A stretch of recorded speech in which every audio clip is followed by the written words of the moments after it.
What's up, guys? This is Randy from Freaks. I'm finally back in the studio with Dario, and today we're doing a special bonus episode about one of my favorite bands, Pain of Salvation. Stick around.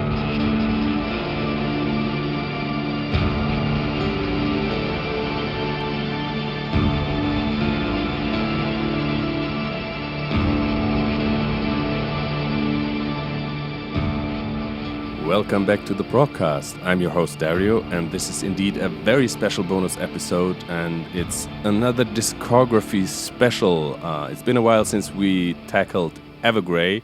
Today, another Swedish band, and it's Pain of Salvation, as Randy already said, and I'm super happy to have him back on the show again. What have you been up to, Randy? Hey, Dario. Great to be back. Great to be talking in the mic with you again. We've been pretty busy. We're moving the studio at the moment. So we're kind of at a remote location at the moment, and we're going to move into a new studio soon. So we've been busy with that. And I've also been busy with, finishing the Howl of the Underdogs, our documentary about Matter Mortem. That's, very close to being done. And we've actually started submitting the film as it is to film festivals. So we hope to start getting some screenings maybe at the beginning of 2021. For fans of Matter Mortem, stay tuned. We'll be posting updates on the movie and how you can see it on Matter Mortem's page, of course, on the Freaks Facebook page, and you can follow us on www.howloftheunderdogs.com or on the Howl of the Underdogs Facebook page. Okay. Yay. Commercial for that movie is over. Thanks for having me back, Dario. This is so exciting. We'll be back after this short break. Could have been great, America. Sorry. I want to say that this Pain of Salvation special bonus episode today is actually where we started the conversation about having the Progcast at all. That's right. I totally forgot that. But now that you bring it up, it was like, hey, we want to talk about this super awesome discography. Why don't we make a podcast? And like 1.5 years later, here we are. Yeah, because I remember when Dario and I got to know each other 3-4 years ago. Yeah. Now I guess it's been. We talked, about bands we liked. We met at prog shows because I was filming there and he was attending, and we got to know each other. But then we started talking about bands that we liked, and Pain of Salvation always came up, and so we were like, yeah, it'd be cool to just like nerd out about the albums, and our personal connection to them and stuff. And here we are some years later, and 72 episodes of the Progcast later, we're finally doing the thing that we wanted to do at the beginning. Actually, it's more than 72 episodes because there was a couple of bonus episodes. So we're all in all, True. I think we're almost closing in on the 80. But yeah, it's been a crazy week for the Progcast. First Tim Bonas, then Daniel talking about Panther, and then I already recorded the upcoming episode with Dauber from Oceans of Slumber. So we're staying into emotionally heavy territory. And now we're doing this, and I'm super excited about it. We shouldn't dwell too long on any intro now because there's a lot of ground to cover, and luckily we had the opportunity, or I had the opportunity, Daniel had some time and gave us the time and talked to me about his favorite takes and some anecdotes throughout the entire Pain of Salvation discography when I was doing the regular Progcast interview. So you guys will be hearing his takes on all these albums as well. So we try to keep it. Yeah, we'll try to keep our nerding short so you can also hear from the man. Yeah, we'll see how that goes. Yeah, good luck with that. Yeah, let's dive right in, right? But what I think is crazy is Entropia being the first album. It just comes out of nowhere, and and it's like complete, Yeah, it's like a fully like mature band with the first record, right away. Absolutely, and like I don't know what to say. It's baffling to me how a debut album can be that good. I'm just thinking, did we include that in our favorite debut albums? Yes. Did we? I'm pretty sure that I did. I thought about it when I was thinking about this recording, and but I'm pretty sure it was in there. Everything was there from the start. Crazy vocal acrobatics in the highest stratospheres. Even the rapping. And metal, jazz, hip hoppy sections. Messy sections, polyrhythmical sections, and then like ballads. Yeah, like really heart wrenching moments towards the end and stuff. I think I may, if we did talk about this, I may have already told this story, but I actually discovered Pain of Salvation with the first record. So I grew up in South Carolina, and before I moved to New York around '98, I was on the Perpetual Motion board, which is the name I remember it being called, and discovered a lot of bands early in those days, like Pain of Salvation, and a lot of people were talking about this album Entropia, and I managed to find, I think it was an imported copy, because I don't know that it was yet released on Inside Out America, or maybe it was an Inside Out America version. But I wouldn't know. It was around the time, it was around '99 when they released 1 Hour by the Concrete Lake, but I actually got Entropia first. And the first time I listened to it, I have a very old friend in South Carolina who was like a musical influence on me as well, like got me into Pink Floyd and stuff like that. And we went to his house, and he has this huge like stereo system in his living room, or did back then, 20, 30 years ago or whatever that was. And we like just sat on the couch and like put it on and listened to it together. And this was like a very memorable moment because I had no idea what any of it sounded like. You know, it was before you really had the chance to stream anything. You know, you would have check out YouTube singles. There was nothing like that. Yeah. So I was really nervous because I had read all this cool stuff, but I was afraid, you know, we wouldn't like it or my friend wouldn't like it or something like that. And we were just both blown away by this, like listening. One thing I specifically love from the get-go is like all these beautiful reprises of themes that occur throughout the album, like the reprise of the people passing by theme in Void of Her and Circles. Then it's just beautiful, and there's certainly a lot more reprises that are more subtle, that are not that much into your face, more or less, or easy to spot. So yeah, what would be your favorite pick? So my knee-jerk reaction would be to pick Stress, and the reason is like another personal connection to this album. When I went to film school in 2000, like a year after I heard this, one of the first videos I made in film school, like my first student film, was actually a music video, and it was for Stress. And I like convinced my roommate to like go into New York City and get stressed, you know, and then I filmed him like all over the place on rooftops, you know, like in the song, and like made this really like crazy fast edit and stuff, and it was all done on videotape back then, on beta. So it was actually a very complicated editing, like tape to tape kind of thing.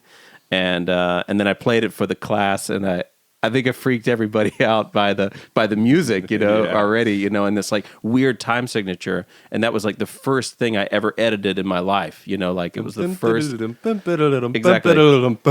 And so like to this day, I feel like I'm a better editor because I made this video, and it was like so painstaking. That's amazing.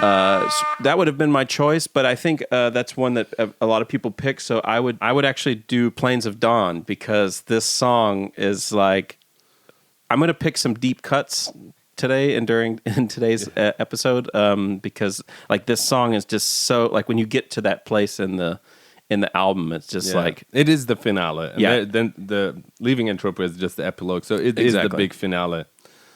What about you?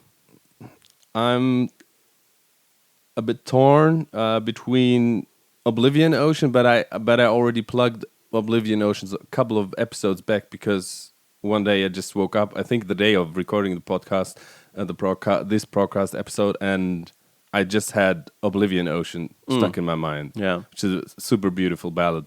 But I think for craziness, I would go, and especially for crazy vocals, I would go with Night Mist. Yeah. And there, especially mark the 4:33 mark. There, that's where the crazy happens. Yeah. Good choice. Yeah, why don't we listen to what Daniel thought? Absolutely. I mean, the first album for any band will always be sort of a collection of songs that they have a few years on them already. So I think there are a lot of interesting songs on there that can really display the different eras that we were coming from in many ways. But I still think that to me, Stress and People Passing By are probably still songs that are sort of telling you that this is a fairly unique thing going on. Stress was also like revisited for the Falling Home album in a very specific, nice way. It's quite a complicated, but still sort of quirky and funny song. I always love when we manage to be super complex, but still catchy enough for people who have no clue about complexities or structures of music will still sort of like it. And I guess Stress is one of those songs in a way. I mean, it's sort of catchy on some levels, but really, really messy on other levels. I do like also like when you play People Passing By live, especially like the first times, because obviously like the album came out, and in most of Europe it actually came out as the second album, like because in many parts of the world, 1 Hour by the Concrete Lake was actually released first, even though it was recorded second. But it was recorded in '97. Or recorded in '96 and released in '97, but we didn't have a record deal for Europe at that point. So the funny thing is that once we were actually getting on tour again, and we were performing People Passing By, and I started slapping in the beginning of the song on guitar, everyone just looked over at the bass player, because they only heard the album and they assumed that it was bass in the beginning, but it's actually guitar. And that was always funny every time. Yeah, cool. I would say moving on to 1 Hour by the Concrete Lake. Also made a couple of films in film school that used like Pilgrim. I'm pretty sure, at least Pilgrim I used in some like little 16 millimeter short film. And yeah, a darker record. I feel less personal, a little bit more like intellectual. Yeah, and he went more down the socio-political path, like very full on already, connecting socio-political concerns with kind of personal storylines. I mean, in Entropia, there's this war theme, but it's more coming from a personal place, right? From a child's point of view. Yeah, but still, there's an element that kind of talks about these things and going to war as a nation is definitely a kind of socio-political issue that, of course, affects the individuals very, very personally. Yeah. I think I read somewhere that, or I've heard people say that this is maybe like the least well-known record from them, or like the least like acclaimed.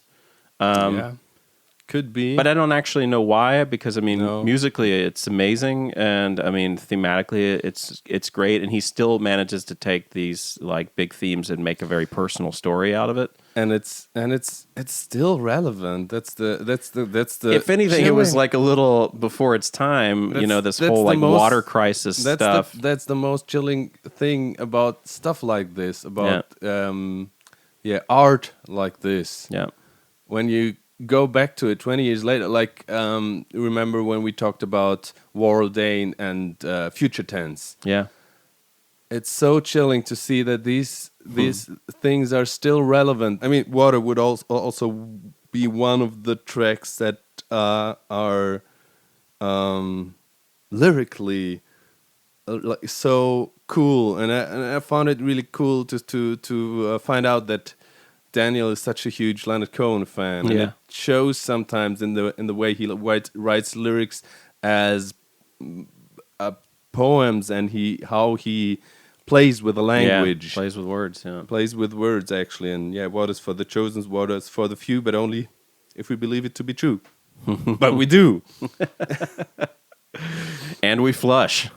And we flush and re-flush. Anyway, I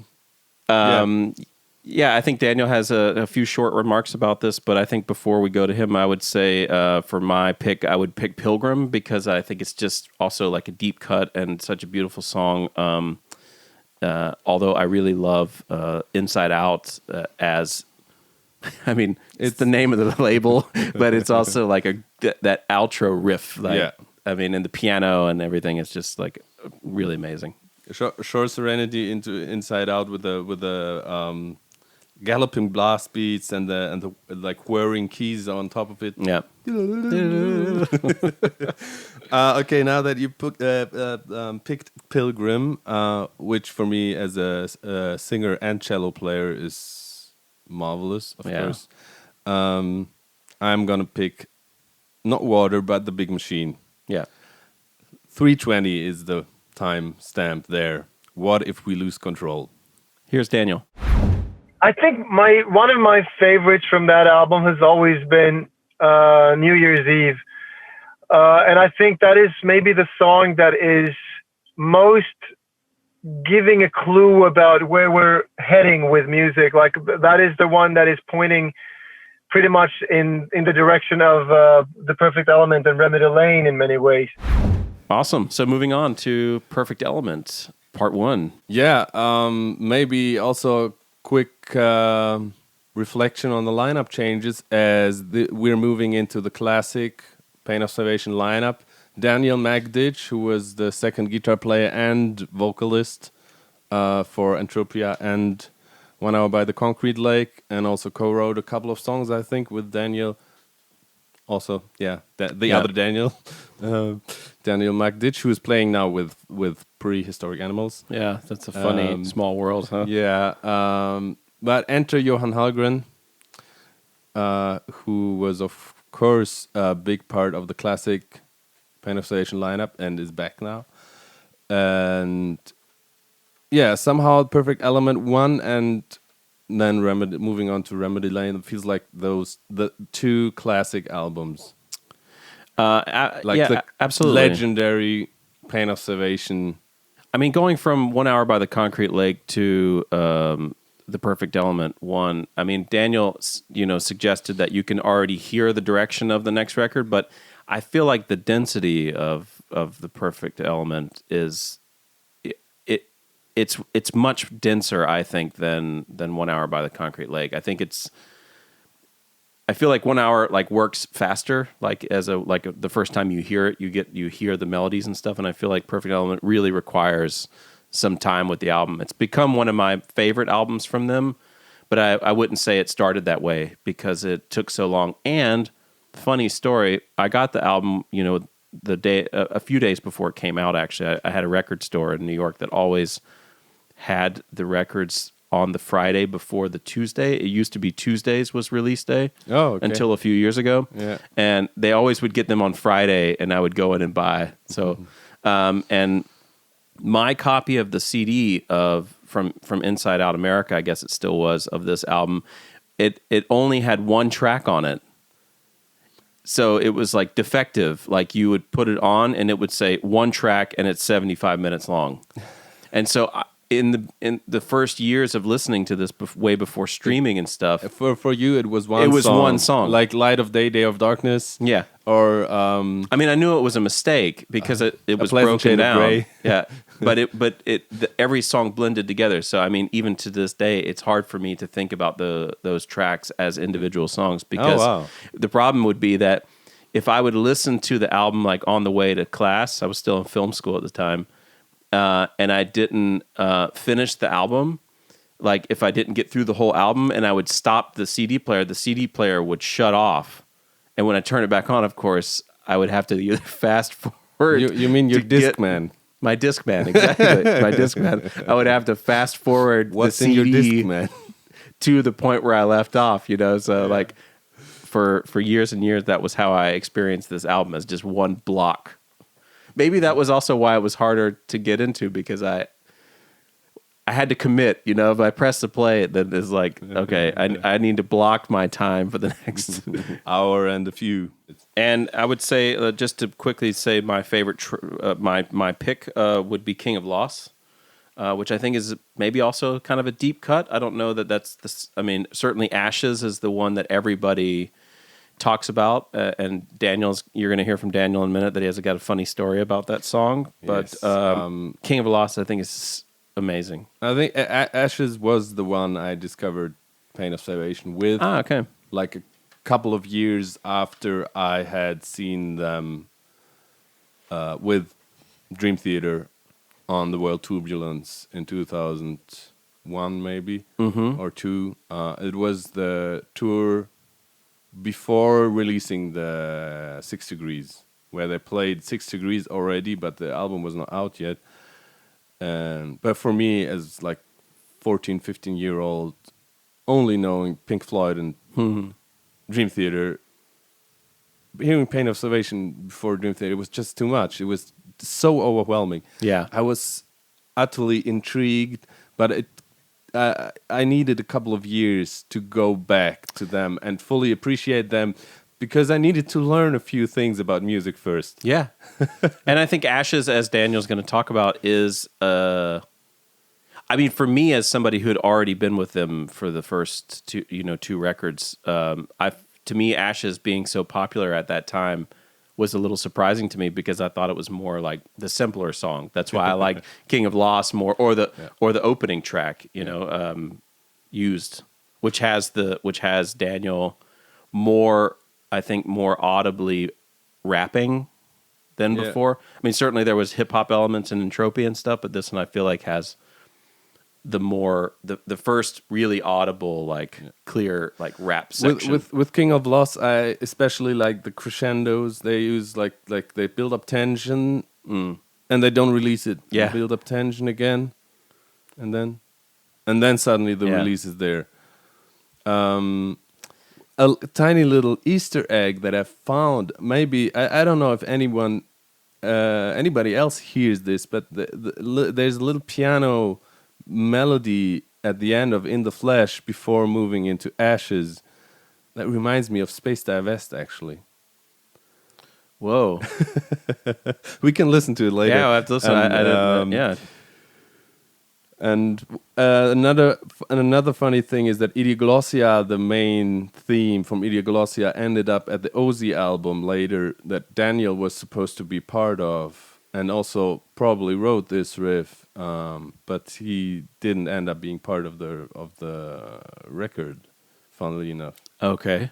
You never heard? No, I don't know this. It's exactly the same riff or theme. Just a little note about the production of the album. I always felt like the sound of Pain of Salvation changed a bit with this record, like the way it was produced. Yeah. And if I'm not mistaken, Daniel has talked about that in interviews, that he purposely tried to create like this wall of sound thing. Yeah. I think he was trying to achieve this sort of like hard limiter effect where you kind of like smash everything so that the dynamics are squashed across everything, so everything is really loud. And then later he would kind of back away from that, and certainly by the Road Salt albums, things got really Definitely dynamic. But I think he was actually trying to go in that extreme direction with this album. Yeah, the first two albums are there's more dynamic on it. Yep. Like I can certainly hear that, but it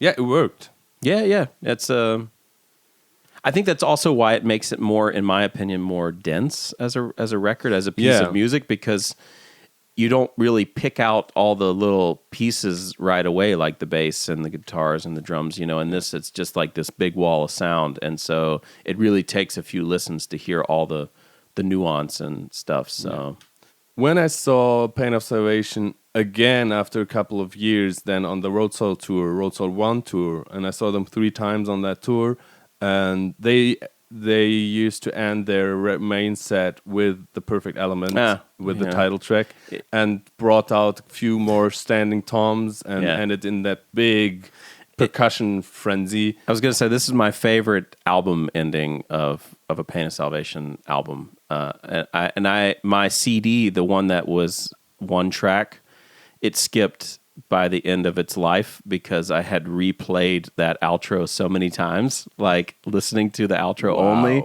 that it like burned the CD. So this is a great choice, and yeah, really one of my favorite outros, which they kind of repeated a little bit on B. I was about to say that by the time we got there. Yeah. But of course, let's listen to Daniel quickly, what he has to say about Perfect Element, and then we're gonna move on to Remedy Lane.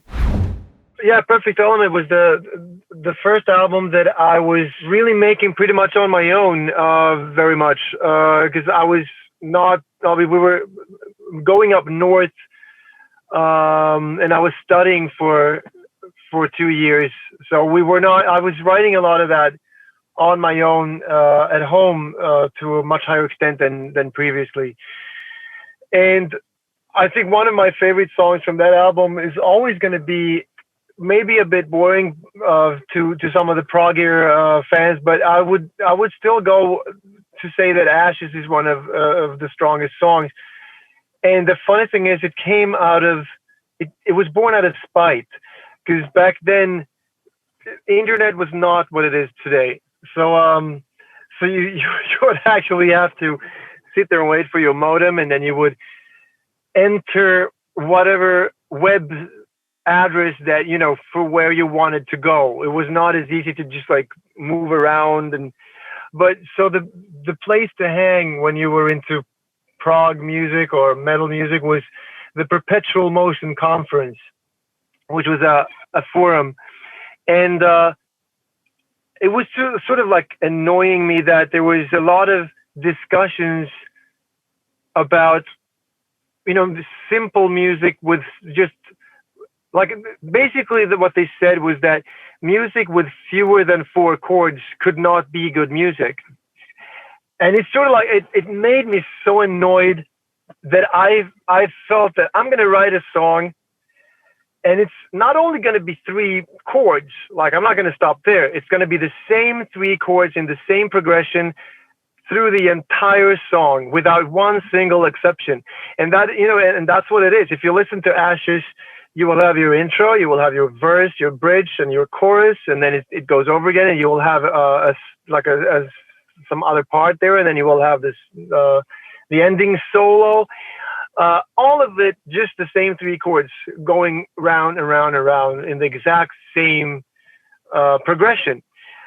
And the nicest thing was that year when the album was released, it was voted the best song of the year at the Perpetual Motion Conference.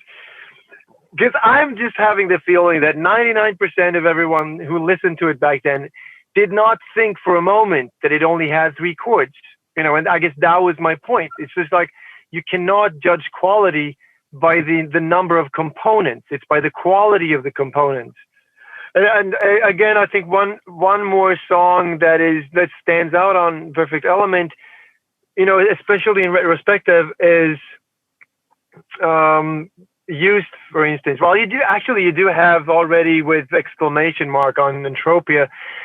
I was so confused on, like, when we did Scarsick and fans complained that I was rapping. I was just sort of like, well, I've done that since before the first album. Like, it was just confusing to me, because to me that was like part of the musical DNA of the band, and had always been. So, and I think, I mean, that you can just hear that unused. It's already there. It's just that we have synchronized the bass drums after it, and plays that pattern with the bass drums. But that's already like doing what I was later on doing on Scarsick, only that we borrowed a bit more of that, the sound from that scene, because the song was about that scene. So obviously one of the sort of tongue-in-cheek things that we did was adapting the sound a bit more to that, to that scene. Let's move on to Remedy Lane. Okay, so if I'll just say a few words about this. This is maybe one of the most important albums from them for me personally. So I was a fan of the band already for a lot of years, but when this came out, it was like, I feel like this is the classic story that a lot of fans have, like, oh, that album was there for me at a time, and this was definitely that one for me. And also, I met my wife, who I'm married to now. And like some of the songs on there, like really connected us, So I find it to be one of their best records. Like, still, I would think that if you would ask any Pain of Salvation's fan, or if you did like a survey, this would probably come out on top as the definite Pain of Salvation album, despite its origins, which is funny. We're going to hear from Daniel about that in a minute. 2 things or 3 things for me. Of 2 beginnings, ending themes was a perfect opener on the Road Side 1 tour for the set. That just worked really well. There's just like one emotionally heart-wrenching, amazingly good song after the other. Yeah. Culminating in Beyond the Pale, obviously. Yeah, let's talk about our top picks after Daniel's take. First of all, I have to make sure not to mix these 2 albums up as well, because I mean we've been sort of like restudying both of them. Then it's easier to jumble them into one. I mean, you do have Beyond the Pale. I have a tendency of really going for the shortest and simplest and the most symphonic and complex. Those are the, I guess, opposites attract. And I do really like Ending Theme, which is again a song that was written tongue-in-cheek. We had a Swedish pop band that always had that kind of sound. It was like Smashing Pumpkins, but with a little less passion somehow. And all of it was sort of like whiny and dark and sort of like, and I made like a joke song that was sort of like that, but more complex. And it was called Close to You, but in Swedish. And Ending Themes is actually that song. Because we did it as a sort of like a comedy prank at one point and played it, with the Beatles haircuts, but wigs, and then heavy makeup, and then just standing and looking really depressed and never looking at the audience. And we played that song. And I guess I just felt that, you know what? As funny as it is, I do like the song. So that became one of the songs on Remedy Lane. You have to remember that Remedy Lane is probably our most haphazard album, which is the opposite of what people probably think. But we had released The Perfect Element, and then we had this request basically from Mike Portnoy if we wanted to go with them on that tour that where you saw us. And obviously, we were like, whoa, that is so cool, like a proper, real big tour. But we didn't have a new album. And so basically, we had to have a new album really quickly. And so what I did was I I just took, probably because of the lack of time, I didn't have time to rethink things too many times. And I just decided at a whim to write about like all of the shit that I was feeling. Like I was in this sort of like, I was going through lots of, like, I was fairly lost and I had experienced a lot of not very good stuff. And I figured like the best way of making an album quickly is to dig where you stand and sort of like, you know, work where it hurts. Because obviously it's easier to just keep going then. So that album was written so quickly, and it was just like such a quick process from writing it, learning it, recording it, and having it out. It was just like almost like dizzying the way things were moving so fast at that point to get the album done. So there is a lot of like decisions being made for that album where we actually didn't have a lot of time to think about whether, you know, whether ending themes should be there or not, because it's actually a prank song from the start. It's just like you just did what you had to do in a way. And I remember like Undertow, like this is not how you're supposed to write music, but I was just drinking wine and I wrote that song in a state of depression in a matter of, I don't know, 2-3 hours. I can't say that I kept track of time, but that was just like written from the start to finish with lyrics and everything, in a depressed, drunk state with an acoustic guitar in my apartment. So that is sort of like just a clue of how quickly things were developing for that album.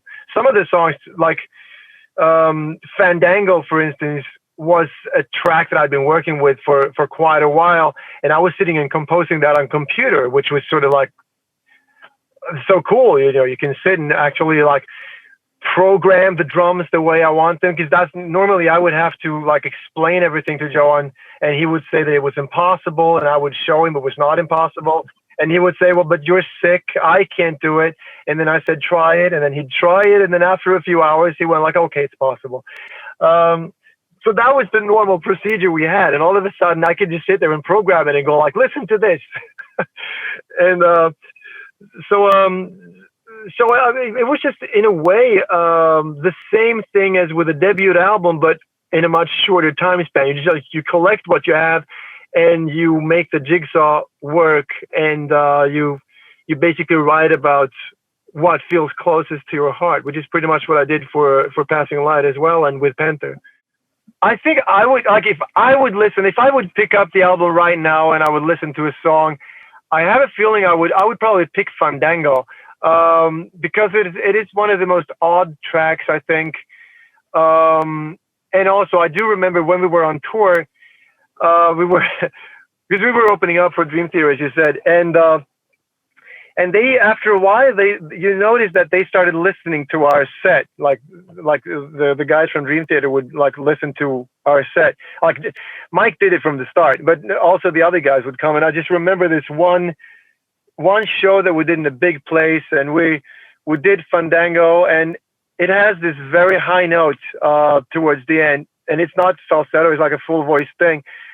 And so I did that, and then we went off stage and sweating like you do, because we just move around so much and jump, and then there was I think it was keyboard player and guitar player who were standing there with Mike, and the keyboard player Jordan Rudis. He was like, that note at the end of that, I can't remember which, like what time we played it in the set, but like that fourth song or whatever, like that note is insane. That's got to be illegal in at least 48 states. I just still remember that phrase. It's got to be illegal in at least 48 states. Yeah, so that was really insightful to hear how the record came together, because like you said before, I mean, this is like the perfect Bane of Salvation record, and it feels so complete and so like precise, but It's so hard to pick a top pick and not pick Beyond the Pale. Yeah. I'm gonna take This Heart of Mine for the lady, because that was an important track in my life. So that was Remedy Lane. We're walking down Remedy Lane right now. Very quick interlude. 12.5 came out after that, and I think it's one of the best acoustic albums. Next to Alice in Chains and Nirvana Unplugged. Yeah, if you are discovering the Pain of Salvation back discography right now, don't skip this one. Definitely not. And in fact, on Wikipedia, they claim that the band considers it an album because they rearranged the music so much that that they consider it like a standalone piece of work. And they even kept the names of some of the remakes of the songs for future tours and stuff. So I mean, yeah, definitely check it out. And highlight would definitely be the Ashes remake. So now we're starting to move into controversial territory here. As B, we're in 2004 now. 12 to 5 was also in 2004, right? And then the big concept album B, and yeah, it's critically acclaimed, and a lot of fans say it's so amazing, but apparently, as Daniel will tell you also in a second, it didn't do so well. For the label, maybe. Yeah. Commercially, I guess you could call it. So, yeah, he's going to explain that in a minute. But what I think is interesting and what I don't fully know or understand is there's a live DVD that came out a year or two after the album came out. And the first time I watched it, I was surprised because there were different lyrics and a few arrangement things were different. And then it turned out that the live show was actually produced before the record was made. Yeah. So like the audience that watched that show, would have been hearing that for the first time. Nobody would have heard that before. Well, my friend Michael Shatter from Generation Prog Records and Generation Prog Festival, I know he went there. He flew to Sweden. Ah, okay, he's there for the show. Yeah. Oh, cool. He's on the DVD then, somewhere in the crowd there. Yeah, nice.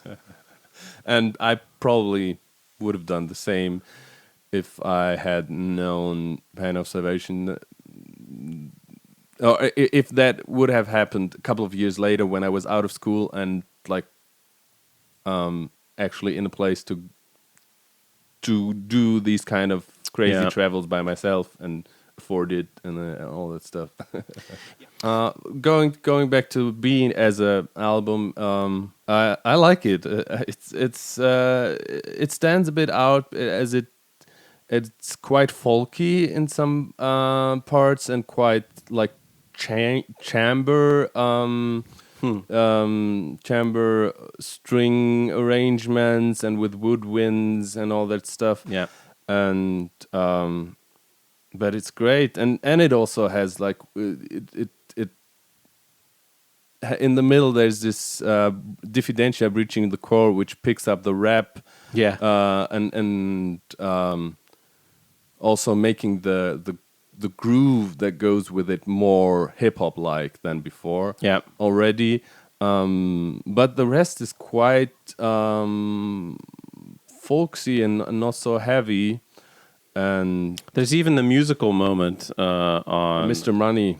On Mr. Money, yeah, which it's kind of like a new flavor of them. Which I think when I first heard it, I was like, "Huh," and then after more listens, I was like, "Yeah, this is amazing." I really love the little Fredrik Hermansson instrumental, Pluvius Estivus, with the Phil Glass like piano arpeggios. And of course, Iter Impius is one of the definite Pain of Salvation ballads, no doubt about that. But yeah, as we said earlier when we were talking about Perfect Element, at the end there's all the reprises of the themes again, and then the folky tribal part of the beginning comes back, and then it also ends in this big percussion frenzy. Yeah, which is very cool to see on the live DVD. You know, like everybody, you know, getting in there and doing the thing. So it's I also wore the CD out, so it was like destroyed by the time I couldn't use it anymore, and watched the DVD tons of times. I think at first it was like so unique and bizarre that I wasn't sure what to do with it after, you know, Remedy Lane being so important to me in a way. But then I also got into B as strongly, I would say, as the previous records. When I say folky, I always want to say that most of the time when rock or metal bands include folk influences in their music, especially when it's German bands, I don't like it. Yeah. I really, really don't like it, even though I like folk music and also like the German folk music. Right. That's also part what I grew up with. And but this is something totally different and unique also with these odd time signatures, this main theme. Yeah.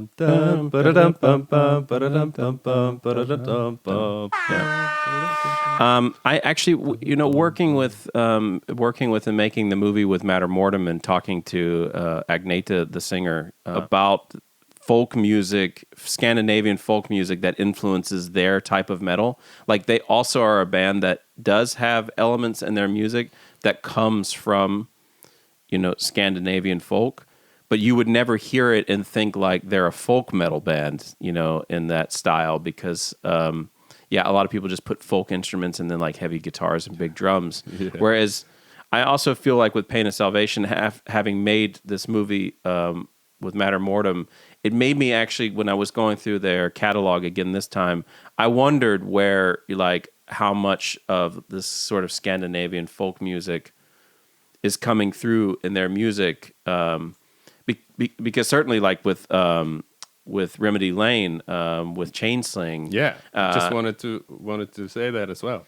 And then, of course, a lot of stuff on B. It really has this kind of element, which doesn't feel like a folk rock, folk metal band all of a sudden, like, but it has this tonality, as Agneta would call it. Like the tonality of it is rooted in Scandinavian folk music, but you don't feel like you're listening to like a genre. So. Okay, let's hear what Daniel has to say about it. This is the album that is most confusing for us as a band because it has the biggest discrepancy between the actual, like the sales and marketing feedback of the album and the fan feedback. Like people are talking about that. Like we're always having people coming up asking about B, talking about B. Like there's just totally addicted to B, while at the same time it still hasn't really made an impact from a marketing point of view. I just remember like so many times when we were starting a new album, the record label will go like, all right, just not another B. That's actually a phrase. Like, so you hear your fans going, when is there going to be another album like B? And you have your record label going like, just not another B album. So it's always a confusing sort of like mixture of that, I guess. I like the smaller sections like Nauticus, where you just have very few elements and you really get to focus on the emotions. And you have Iter Impius, which is one of the few songs that Frederick came to me, and he was working on a song and he asked if I could help him out with finishing the song. And that was Iter Impius. And I really liked it because we're very different songwriters. Like he basically came up with 2 song ideas in all the years that he was with the band. It was Her Voices and Iter Impius that he came to me with. Like I usually feel that when someone else has written the vocal melodies, they think in a different way, and I feel that I have more space of just using my voice emotionally, sometimes even more so than when I write music, myself, which is sort of odd. I don't know. I had the liberty of just like twisting and turning whatever parts I wanted, and having the, creating the lyrics for the song. And it turned into this really, I mean, regardless of what the song is about on this particular album, which is the most fictional album that we've ever made, I guess, but used in a way like, pretty much like a Star Trek episode. It is a way of portraying mankind and the journey of how the concepts of religion and masters and slaves are always sort of like we try to be in control of things, but then they end up controlling us, and the other way around. I think everyone can relate to the feelings of that song, the sheer loneliness of that song. And that's what he said when he had the song. He's like, I wanted to sort of like, you give hope and then you take it away. Like you're always falling back to base one. Like it's like you climb and you fall back to base one. And so that I just found it perfect for this lyric to do that. So that would be one of the songs. Always good to do that live as well. Very, very emotional. And then the other song that I am still so touched when I hear it is we had one song where I felt it would be cool to have mankind's messages to God, like, regardless of whether you think there is a God or not, mankind has a relationship with religion, and I always found that relationship interesting, although I myself I'm not a believer. So basically, I set up I set up a phone, like an answering machine on a phone number, and then we ask fans around the world to call in and just leave your message to God, whatever it is. You can be deep, you can be shallow, you can joke, you can do whatever you want. This is your canvas. Do whatever you wish, and we did that, and it was a tremendous experience, just like hearing all of these voices from around the world. Like this is just like we could only use like a fraction of all of that good stuff that came in, and it still moves me when I hear that because it's people. It's just people. Some of them are heart-wrenching, and others are witty and funny, and we could have done easily 10 songs like that, just like with different messages, and I think that I've never seen anyone not reacting to that song. I mean, like when they hear that the first time, you will feel something. It's just impossible not to. Moving away from folky territory and even more dividing in the fan base probably was Scarsick, and that was finally the album when I discovered, like on an old, I think Metal Hammer cover mount CD sampler, where I found Ashes because I got this old magazine, like where it was a couple of years old at that time. It was around the time Scarsick dropped, and we were listening to it a lot on Progus radio, and I remember really getting into them, and also really liking the rap parts, especially the first two tracks. I mean, Scarsick and Spitfall, it like take these influences to a new extreme in the Pain of Salvation cosmos. But then suddenly you have Crib Caged afterwards, which is so weird. It's like a ballad, but it's only made up of I'm sick of this and that, and then fuck this and that, but it's still kind of a ballad.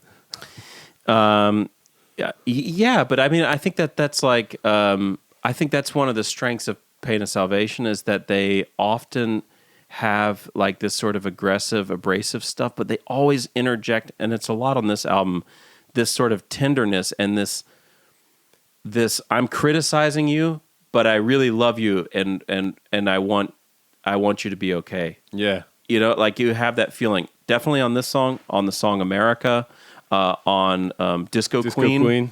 I mean, you always have that he comes back to this place where it's like, I'm kind of railing against this, but you could be so great. You have the potential. Like, don't give up. So, Crib Caged, yeah. I mean, It's amazing. I mean, after this album dropped, I knew that I was politically aligned with Pain of Salvation. And I lived in New York and was there for 9/11 and, the subsequent wars and stuff and the Bush era. Yeah. So, when they announced at that time that they weren't going to play in America, but because they were boycotting it, I thought, yeah, of course. Yeah. And I don't blame them. And I was ashamed, I remember also, American fans that were mad at them because of that decision and said, yeah, if you don't want to play for us, we don't want to see you anyway. So something like that. Yeah, and I often wondered by not touring in America if it maybe had an effect on their career at all. I mean, they certainly are still well known and stuff, but would that have changed anything if they would have come? But I feel like standing by your principles always at the end of the day is like the important thing to do. But I love this record. It was a great album to have after B because it's like a palate cleanser, B is like so like dense and crazy and experimental. And then you come back to this and you're like, yes, metal riffs all day. I had yesterday when I listened through the whole discography, I had the feeling it's not quite the same, but a little bit like Train of Thought after 6 Degrees. Yeah, okay. Because Train of Thought was also the thrash metal riffs and whatnot. Also Systematic Chaos after Octavarium. Yeah. Because it also, like, the first singles were like the Megadeth song, yeah, I mean, definitely it had that. And I mean, I really connected to, of course, the politics, like the American politics, but also this culture of celebrity, like this, like, people voting with their money kind of thing. I don't want to hear their voices as long as they vote with their wallets. Like this whole like capitalism, like, I mean, this stuff. Again, more relevant than ever. More relevant than ever. Yeah. And I kind of think like where is the Scarsick of the Trump era? Because now we're in like total like batshit crazy. Yeah. What I times. wanted to say, of course, with the track in America, and we all know that Daniel and the band decided back then that they were boycotting America for the time being. Yep. It was the Bush era, the George W. Bush era with the Iraq and Afghanistan wars and everything. Who would have thought back then that George W. Bush would be one of the voice of reason speaking against the current Yeah, I mean, I think this is also like our time tends to soften, like there are still people out there trying to remind people, hey, that the Bush people still should be going to prison for what they did, So going back to Pain of Salvation, yes, Kingdom of Loss is it is actually officially Perfect Element Part 2. This was weirdly enough. Yeah, but I mean, we had King of Loss, now Kingdom of Loss, and they played it on the Roadside One tour, and they had this like speaker's desk or pulpit put on stage, and Daniel was preaching from there. This nice. Can someone just tell me what happened part, which was kind of weird, but just it fit. It fitted the song and what he was trying to get across. The message, it underlined it, obviously. Yeah, let's see what Daniel has to say about it. I'm tempted to say Enter Rain. We did that live on one tour, and that was a really nice song to be doing. On the other hand, we do have a lot of long songs at this point. See, now I'm starting to think. We have Disco Queen, of course. Maybe you have to take that because that's just, again, it was a lot of tongue in cheek. But I think what many people failed to get, like at the first listen, they just thought it was a quirky, weird track. But it does have this sort of like undercurrent of hostility, or like it does have this sort of like weird sub-torrent, if you will. And it's continuously making parables between pretty harsh sex and playing disco albums. So it was we loved doing that live. It was a huge thing. Like it was the first time ever, I think, that we were in like a Swedish newspaper, like not a music magazine, but a regular big newspaper, like one of the biggest ones, as most interesting right now, like in the music, the music department of the newspaper. We were most interesting right now, Pain of Salvation with Disco Queen. That has never happened before and will probably never happen again.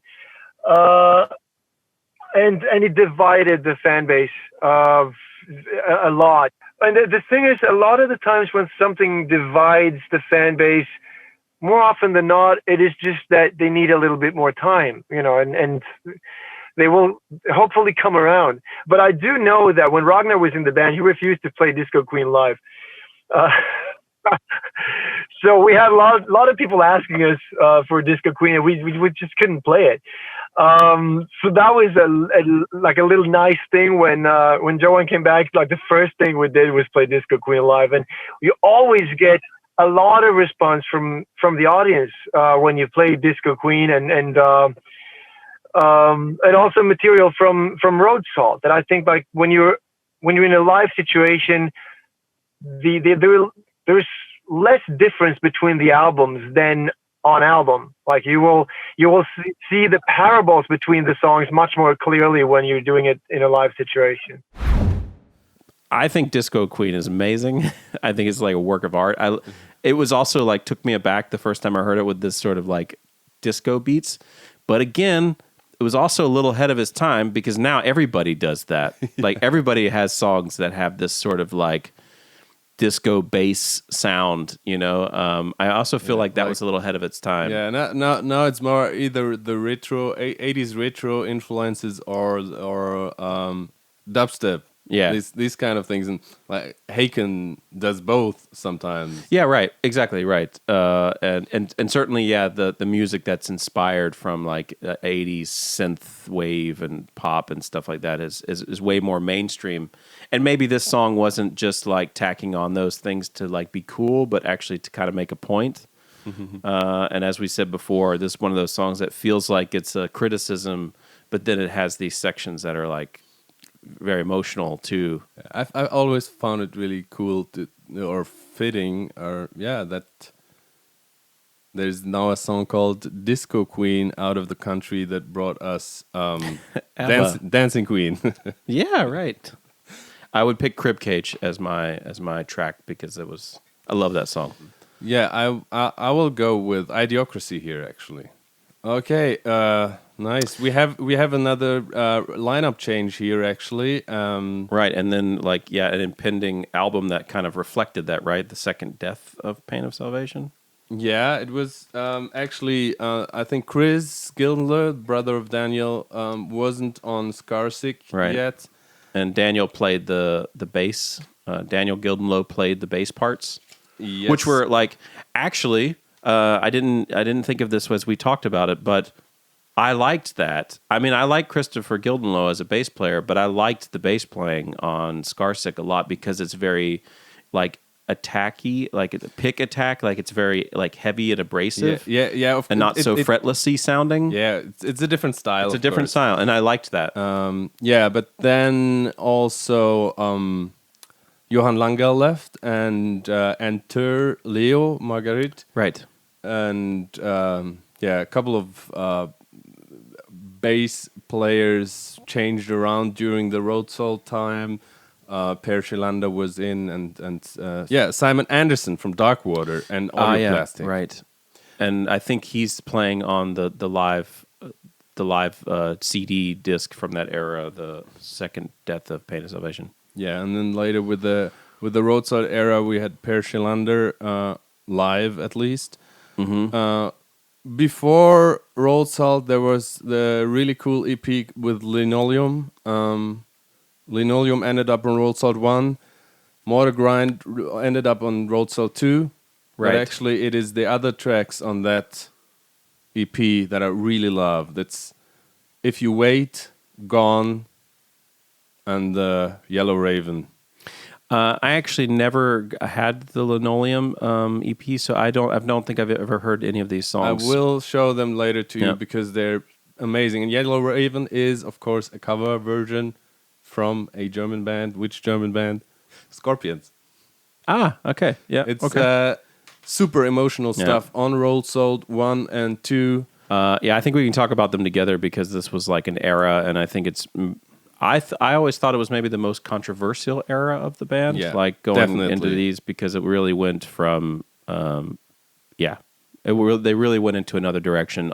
Road Salt 2, I liked a lot more than Road Salt 1. Wow. Okay. Well, I was so connected to Road Salt 1 because I had the opportunity to see them 3 times on that tour, and because of songs like Where It Hurts, probably was one of the songs that touched me the most. It's in German we would say the program. The title is the program. Like the title is very fitting. Yeah. But yeah, I really like the whole album experience of Road Salt 1, and also the quirky little songs like Sleeping Under the Stars or Of Dust. And I love that they kind of resurface in Road Salt 2 in another guise as Of Salt and Break Darling Break. Yeah.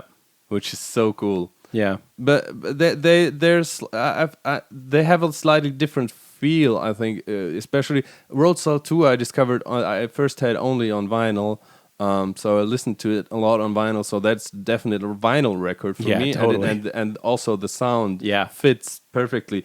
And the Road Salt theme and the ending credits, these kind of strings. Are very cinematic, but not in a bombast way, more in a like art house way. You know what I mean? Yeah, totally. It's definitely more stripped down and more, maybe more 70s actually. 70s art house, Dario Argento kind of stuff. I actually always wondered why they didn't put the Road Salt theme at the beginning of Road Salt 1.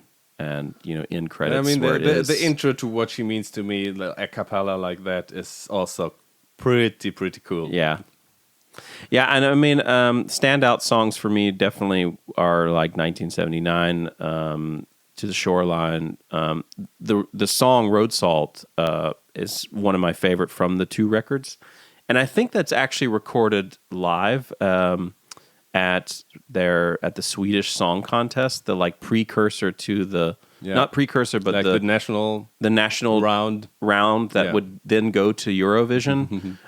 So when you listen to that song with headphones, what's very different from the other songs, which are very dry, there's like this huge room, that he's singing into. I think in Road Salt.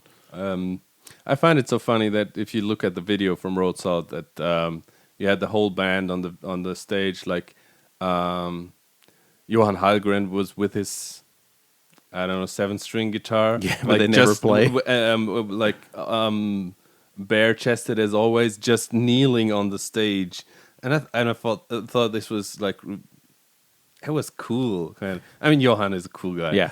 And I can't wait to see him back on stage with Pain of Salvation because I didn't have the chance to see them again since he rejoined. Anyway, for me, definitely Where It Hurts and Of Dust, Of Salt. Yeah, let's hear what Daniel has to say about the albums. This is the 2 albums that are really difficult for me to remember which songs are on which, because it was supposed to be one album and then it was just way too much material. It was supposed to be a double album, and all of a sudden you had our distribution company filing for bankruptcy, and we were stuck with the album. We needed to get product out. It was just lots of confusing things that in the end led to making 2 Road Salt albums, which was not the original intention. But I do think that Sisters is on the first one, right? And in Turkey, I don't know, like I can, like, as because we're part of the band, we can actually go in and look at the statistics, and something has happened in Turkey. I had to sort of like give my management a call, like, what's happening in Turkey? Because like it is like millions of streams for that song from different cities in Turkey. And it just like in 1 or 2 years time, it has just like surpassed a lot of the other songs, and I have no idea why. And it really sort of like, I'm really happy, but also confused. And to me, that is like, I would have to say one of the strongest songs of the band throughout the entire catalog. I do really like To the Shoreline. I really love 1979. The fun thing was, like, you're like, it doesn't matter if you become a hero to like whoever in the world, you sort of just you're expecting that you're not going to be a hero to your kids, because that's how it is with parents. And it was like one of the most heartwarming things that I've witnessed, or like been because I get so many fans telling me all the time, like they love the music, they've heard this, they love this, or it helped them through certain, whatever it is, it always makes me feel so warm inside. But still, that does not come close to what I felt like maybe 2 years ago. Turns out my oldest son, when he went to bed, he asked me, like, what is that song with the video when when we were small, and what is that song? And I said, well, it's got to be 1979, And then a few days later on, I noticed when he was going to sleep, he made a playlist with only 1979 on repeat, just going over and over again. And he listened to that when he was falling asleep, and that was like, I didn't say anything. I came in and I noticed, and I was like, my heart was just like breaking out of love and joy, and just feeling so thankful that I've never pushed our music on him, and all of a sudden it turns out he likes that song. All right, moving on. There was a long break. I mean, Daniel got really, really sick with his flesh-eating bacteria. Yeah. Luckily recovered. And then came back with Falling Home.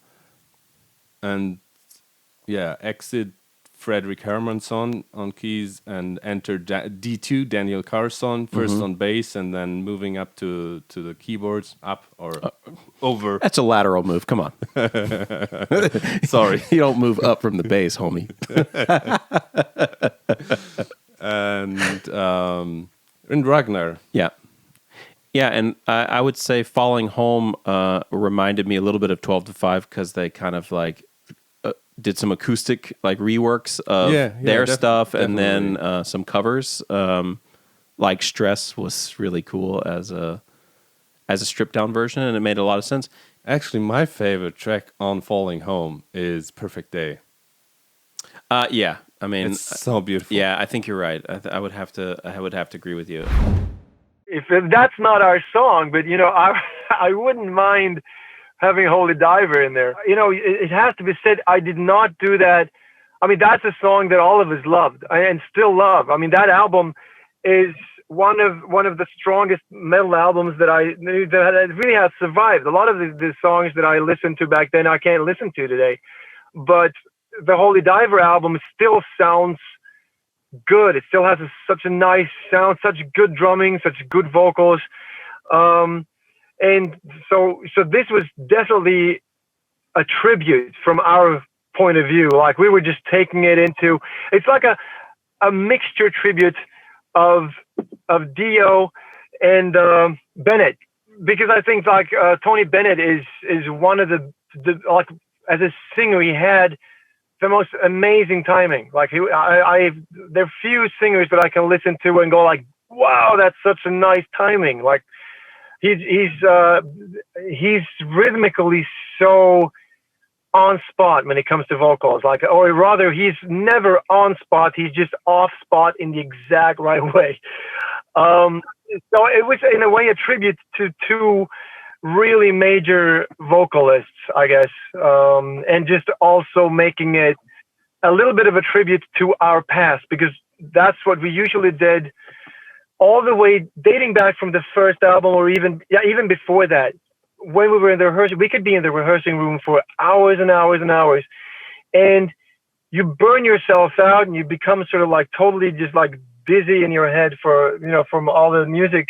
And then you sort of like give your entire system an electric shock by taking a song at random or just deciding on a song and then simultaneously trying to play it in a jazz shuffle way. We basically did two things. Either we did it in a really, really fast way, we'd take one of the songs and just play it like 3 times the speed, or like a Pennsylvania song, or we would take a song and make a jazz shuffle Sinatra, Tony Bennett version of it.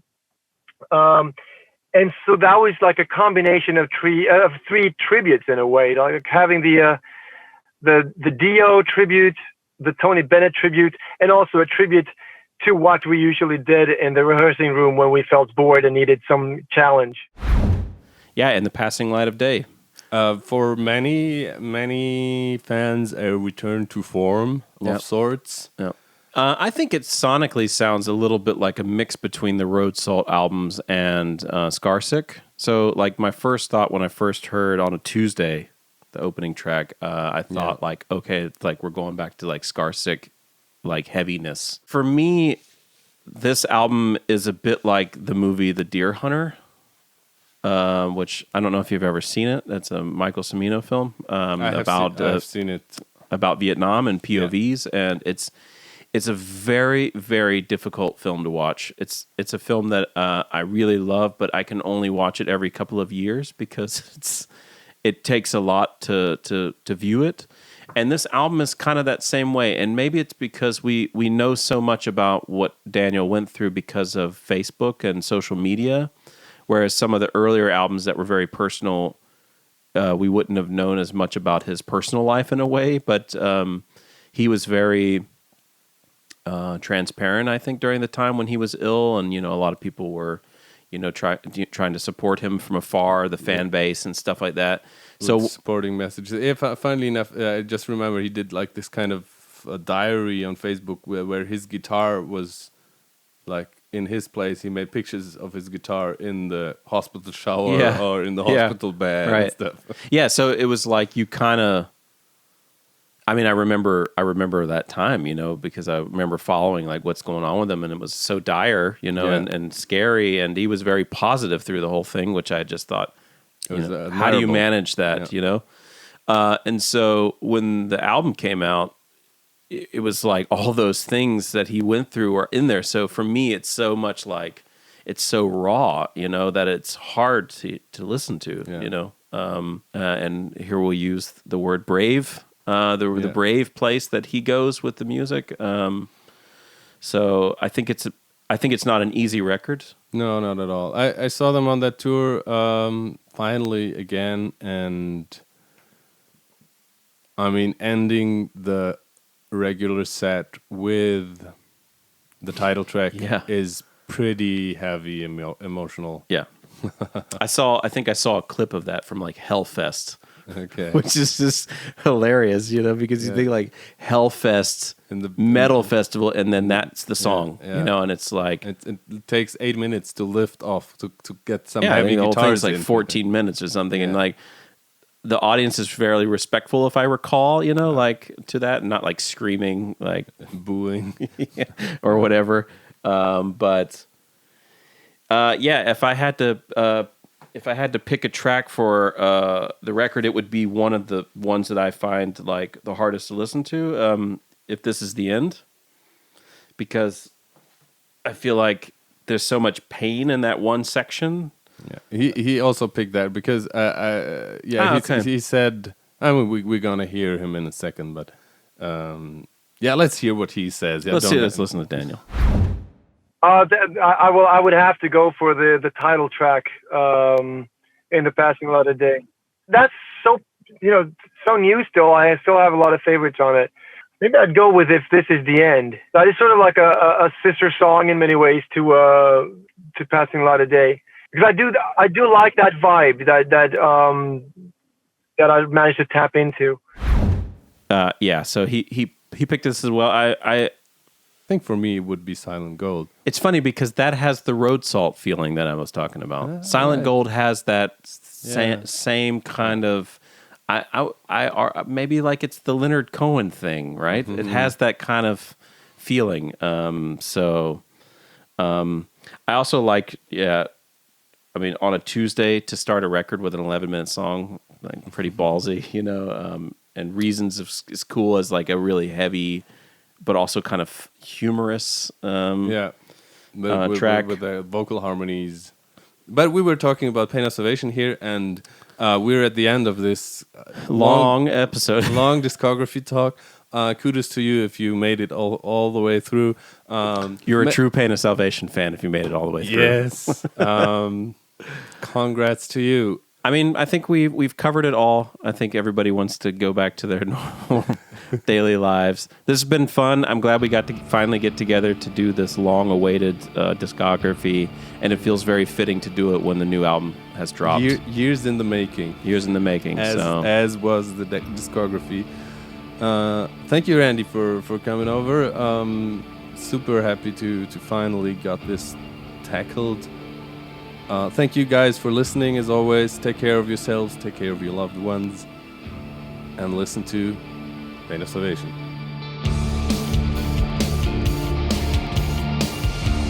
The Progcast is a production of Stuus Media and is recorded at the Moonbase Studios in Munich. It is produced by Randy M. Salo, Janine Stengel-Lewis, Blake Lewis, Kai Metzner, and Dario Albrecht. Our theme music is by This Is Not an Elephant.